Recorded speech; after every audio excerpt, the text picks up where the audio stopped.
Hakuna Mtanzania aliyotayari kushuhudia, hakuna Mtanzania aliyotayari kuona Mtanzania mwenzake anapotea na watu wasiojulikana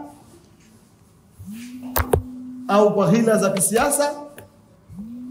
Hatuko tayari dhidi ya hilo. Kwa hiyo wanasiasa wasitumie mambo haya kama mtaji wa kisiasa tunapoelekea. Wanasiasa wasitumie mambo haya kama mtaji wa kutafuta huruma kwa wananchi kwa kipindi hiki tulicho nacho. Tunawaomba wanasiasa wetu ndani ya taifa letu,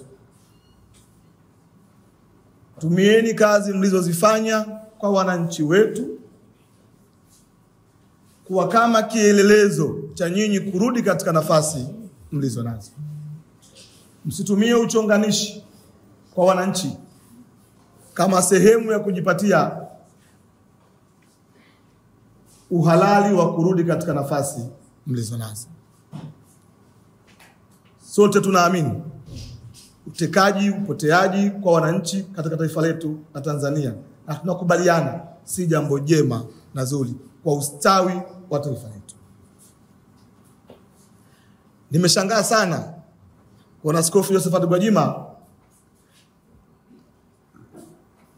anasema taifa letu linaweza kupoteza mashirikiano ya kibiashara kwa sababu ya wanaharakati wachache kutoka nchi ya Kenya. Sisi sote ni mashahidi. Tumeshuhudia baadhi ya viongozi wa Kenya wakitoka hadharani na kuzungumza hawakubaliani na kile ambacho wanaharakati wa taifa lao wamekifanya ndani ya taifa letu. Tunashangaa Mtanzania mwenzetu kuamini nchi yetu inaweza kupoteza mashirikiano ya kibiashara eti kwa sababu ya wanaharakati ambao taifa lao wenyewe limewakana hadharani.